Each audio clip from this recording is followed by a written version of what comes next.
Hi guys, welcome back to my YouTube channel. So today we are doing What Happened to You, a little book review. Yes, and I have to say this has definitely been my favorite read so far in the year. So just to give you guys a little understanding of what this book is about, it's written by Oprah and Dr. Perry. So Dr. Perry is a neurologist as well as a psychiatrist, and he bases most of his research on developmental trauma. So basically how trauma as a child affects the development of your brain and your brain functions. So the way that I'm going to do today's video is that I am just going to talk about some of the favorite things that I learned from this book. And yeah, that'll be it. I'm not going to go through it chapter by chapter like how I do with some other books. I'll just speak of all my favorite parts. So here goes. Let's talk about the name of the book. It says, What Happened to You? Oprah and Dr. Perry came up with this word, or rather this question, because all too often we ask, what is wrong with you? When someone is acting up, when someone has a temper, and someone is not able to concentrate, when someone is very untrusting of friends, of partners, of family, whenever someone looks like they are just self-sabotaging their lives, when someone is self-harming, whether through cutting, through plucking hair, or whatever it may be, whenever someone just isn't doing what is typical or what is considered healthy or okay, like, are you okay? We go for what is wrong with you? Like, what's wrong with this child? What's wrong with this man? What's wrong with this woman? What's wrong with this mother? How could you treat your child like that? But this book is saying that we need to learn to ask the opposite, which is what happened to you?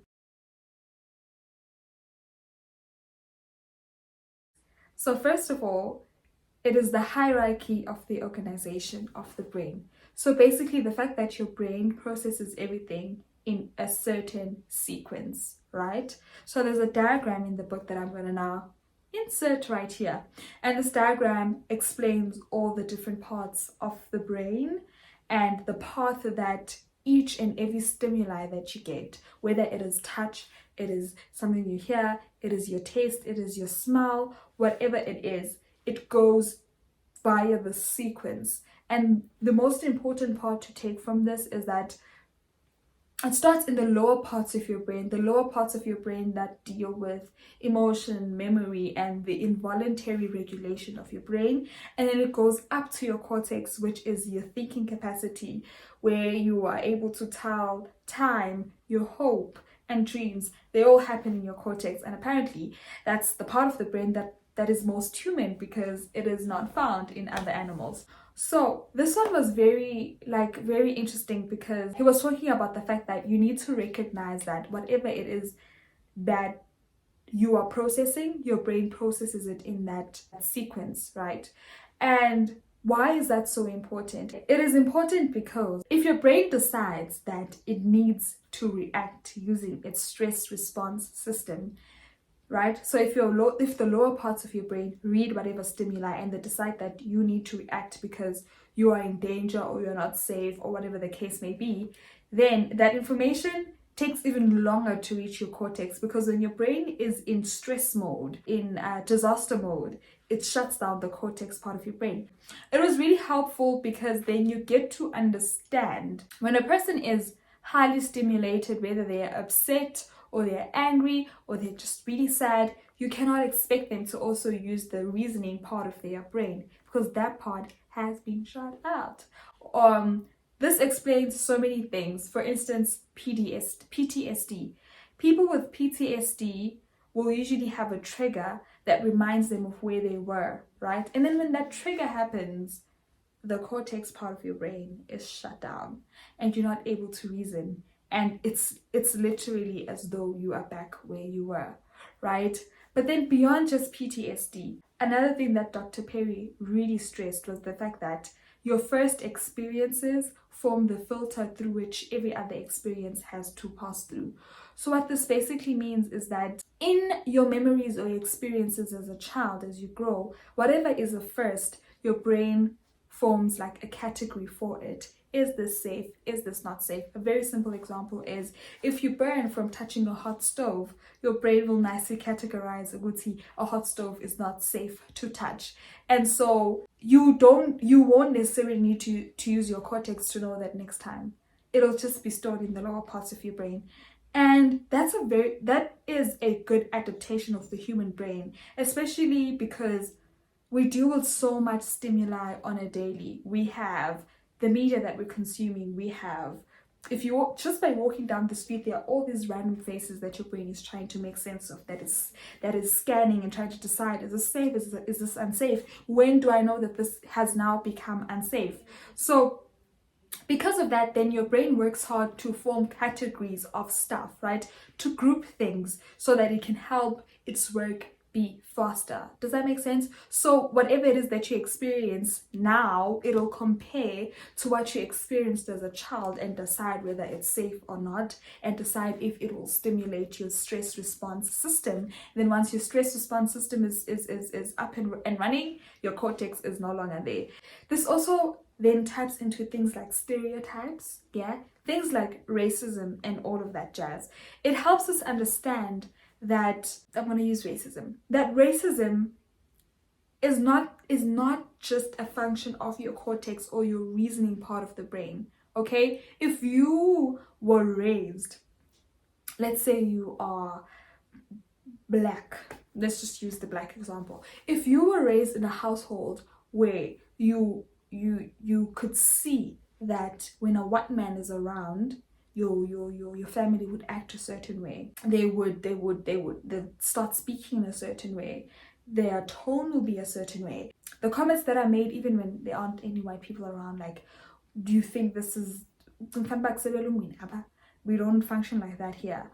Or when something good happens, or when someone has succeeded, we say, yo, hi sana, ungumlungu, like you living like a white person now because you're successful. All those little cues in your brain are not just stored here in the cortex, they are stored deep down in the bottom part of your brain.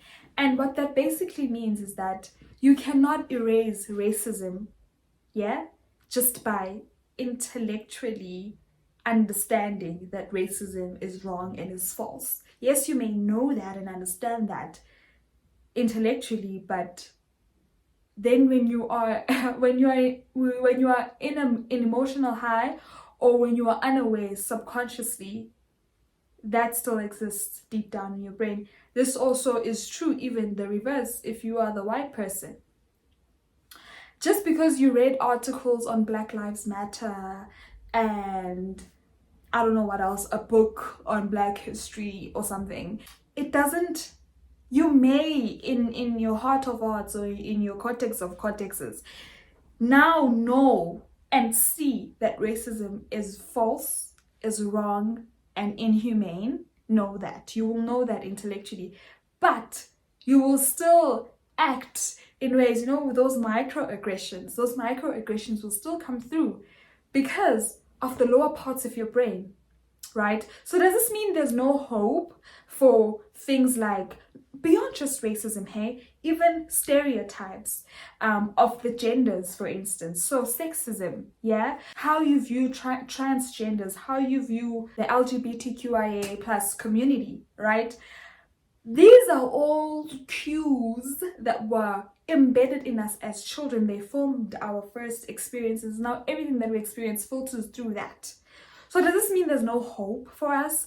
Well, Dr. Perry says that there is hope, but the key is that you need to create new experiences. So it's not enough to intellectually understand that, or rather to intellectually unlearn what you had learned. It's not enough. You have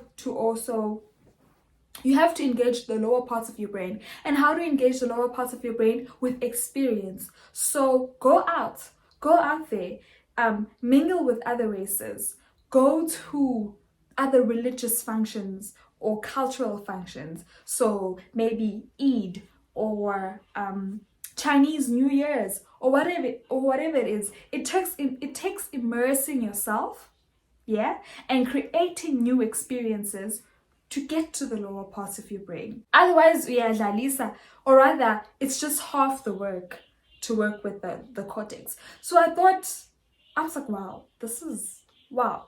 And beyond that application as well, there's also, for instance, the application of, he found that a lot of people would take troubled kids that have maybe temper issues or whatever. They will take those troubled kids and they will try to do psychotherapy with them, which is talk therapy. But talk therapy engages your intellect. But if you're a troubled kid whose stress response system is always on high alert because of maybe coming back from a background of neglect or abuse, psychotherapy won't help until you're able to regulate your system, right? Until you're able to bring your system to a calm base. Then your cortex can now be engaged, right? Now let's talk about regulation, because I spoke about the fact that your body needs to be regulated. One of the biggest things I learned in the book was that rhythm is what regulates humans and the human mind. And Dr. Perry traces this back to when we are formed in our mother's wombs. When the neural paths of our brains are literally formed from the very scratch. The sound that we hear all the time is the heartbeat of the mother. We hear the sound of a heartbeat, this rhythm of a heartbeat, and our brain is formed, literally formed to that sound. And that sound, or rather, then your brain connects that rhythm to warmth and safety and stability and all things good, right?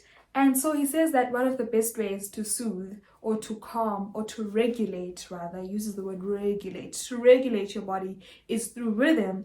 So for a baby, this is the shh thing that we do for them, right? And then for everybody else, it's things like music, it's things like taking a walk, because you're doing this repetitive motion.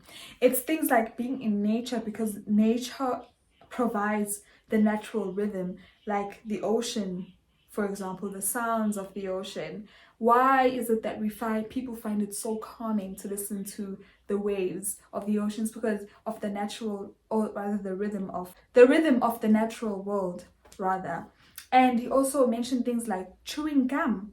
Some people find it soothing because you're creating that rhythm. Dancing, whatever it is. So that's what actually regulates the body. That's what brings the body back down to a state of calm. In the same breath as the sound thing, he also speaks of how human beings have always been healing trauma and mental health, even way back in the ancient times. And this one really touched me, only because I feel like we view ourselves as the generation of mental health, like the one generation that cares about mental health, only to find out that actually humans have been doing that, because people back in the day used music, used drums, used herbal hallucinogens, community and connectedness. They used all of that to heal trauma. And Dr. Perry says that if human beings didn't know how to haven't been healing trauma all these years, then we probably wouldn't have survived as a species. So here we go. Our people have been doing it. We have been doing it for ages. So I thought that was really cool. So essentially, what we can take away from this is that whenever you feel dysregulated, find something rhythmic to bring you back. This explains why I love karaoke so much, and why I always feel so elated when I do karaoke. But you find what works for you. And then the other really huge thing, which is, well, for me, it's connectedness. The feeling of connectedness and relationships, healthy quality relationships. So one big thing that he says in the book is that healing actually doesn't happen from sitting for 45 minutes with a therapist in a room.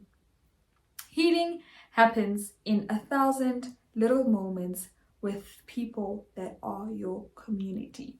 So he says that when he prepares treatment for people, yes, there's still the traditional therapy involved, but most importantly, it's building that community for that person. So if it's a child, for instance, there are coaches, there are parents, extended family, friends, all of that. In those relationships is where, or is how, healing actually occurs. So, I mean, I found it pretty interesting that the one thing that actually heals us are relationships. And he speaks of how that is the biggest deficit in today's world, as we all know. It is that sense of connection. It is the biggest craving of today's world, and it's what's missing the most.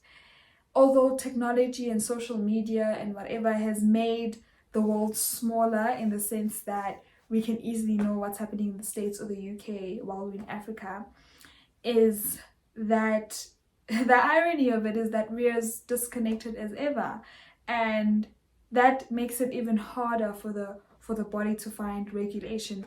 That makes it even harder for our minds and our psychology to find healing. And so I guess the big takeaway from this would be that find your people, create your community, and don't undervalue what that does for you. I think that's what it is. I think we all understand that we need our people, we need a community, but I think we underestimate how much it is that we actually do.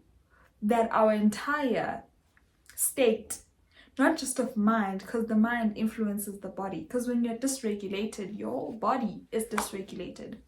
So that we need that circle, we need those people. Oh my goodness, guys, there was just so much in this book. I could not possibly have it all summarized in this one video, but I will say the main themes that I discussed were understanding the sequential processing of information in your brain.